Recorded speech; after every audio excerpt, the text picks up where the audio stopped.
Hello friends, कैसे हैं आप। चलिए आज की स्टोरी शुरू करते हैं। रीना का आज शादी के बाद पहला दिन था। बहुत समय सपने देखने थे, सुबह होते ही टूट गए। सासू माँ ने उठते ही बोल दिया कल से जल्दी उठना। उसने सोचा था थोड़ा प्यार से ही बोल देती। खैर कुछ दिन और बीते। उसे समझ में आ गया था कि उसके पति मनोज तो बहुत अच्छे हैं, उससे बहुत प्यार करता है। पर रीना बस अपनी सासू माँ के ताने ही सुनती रहती। पति के साथ तो मौका ही नहीं मिलता दो पल बैठने का। मेरे बेटे के लिए ये बना दे, उसके महंगे कपड़े हाथ से धो दे, सुबह जल्दी उठाकर तैयार होकर रहा करो। दिन भर सब कुछ सुनती रहती, कभी अच्छा तो बोलती ही नहीं। मनु सब देखता पर चुप रहता। क्या करता वो। माँ को बोले तो पत्नी नाराज और पापा बीच में पड़ते नहीं थे। रीना बहुत बुझी सी रहती। मनोज को वो बहुत चाहती थी, पर ये चाहत गुस्से में बदल रही थी। वो हमेशा सोचती कभी तो उसका साथ दे मनोज। 1.5 साल बाद रीना और मनोज के यहाँ बेटा हुआ।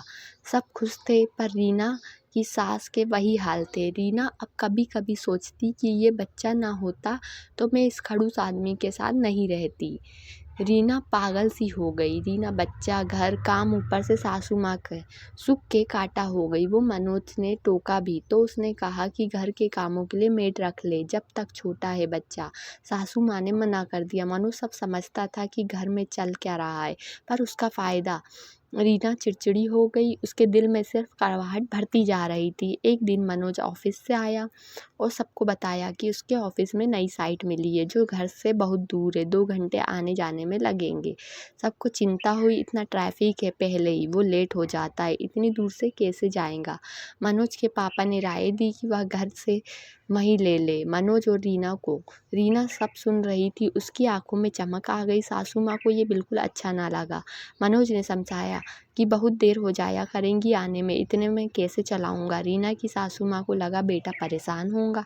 बेटे की तकलीफ देख को वो आखिर मान गई। सासू माँ ने मनोज को बोला कि हमने तेरी शादी में दहेज तो लिया ही नहीं, अब मांग ले पापा से। इसके शिफ्ट करेगा तो सामान तो चाहिए ना। मनोज ने बताया कि कंपनी फर्नीचर सही दे रही है, तो क्या मांगू।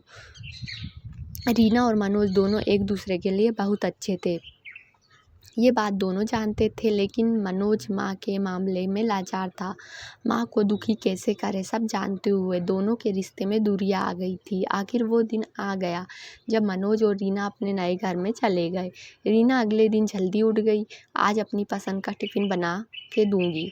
उसने सोचा अब तो ऑफिस पास है तो मनोज और थोड़ा देर तक सोएगा, पर मनोज तो नहाने की तैयारी कर रहा था।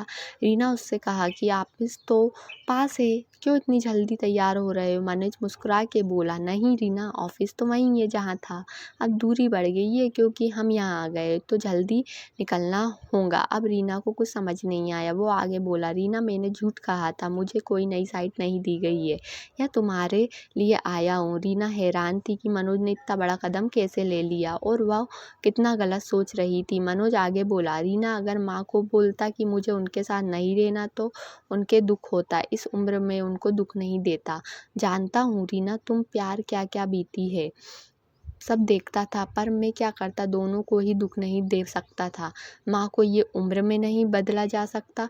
तुमसे वादा किया था कि हमेशा खुश रखूँगा बच्चे के लिए, माँ और माँ के लिए उसका बच्चा। दुनिया में हमेशा सबसे अच्छे होते हैं एक दूसरे के लिए। उन्होंने तुमको नहीं अपनाया, पर मैं उनकी औलाद हूँ। मेरी तकलीफ़ देख उन्होंने झट से मुझे भेज दिया, पर यही मैं सीधा बोलता हूँ। सारी उम्र वो दुखी रहती। मुझे लगा कि हमारे बच्चा होने के बाद माँ बदल जाएंगी, पर ऐसा कुछ नहीं हुआ। तुम बहुत अच्छी हो रीना, तुमने बहुत सहा, उसके लिए माफ़ कर देना माँ की और मुझे। अब तुम्हारी बारी है खुश रहने की। थोड़ी देर हुई है, मुझसे लड़के फंस जाते हैं कभी कभी माँ और बीवी के बीच में, पर तुम समझोगी मेरी मजबूरी। मुझे यकीन है हर 2 हफ्ते में मिलने चले जाया करेंगे और रात को वापस आ जाया करेंगे। रीना को यकीन नहीं हो रहा था, सारा घर का काम मनोज ने अपने पैसों से लिया है। तभी मनोज हंस के बोला अच्छा सुनो, सोसाइटी के गेट पर मेड के लिए कल कहा था, आएंगी तो तुम देख लेना। राशन तो मुझे लेना नहीं आता, ज़रूरी चीज़ें रख दी है, बाकी तुम नीचे से ऑर्डर कर देना दुकान से। और सुनो अपनी पसंद का टिफ़िन बना दो।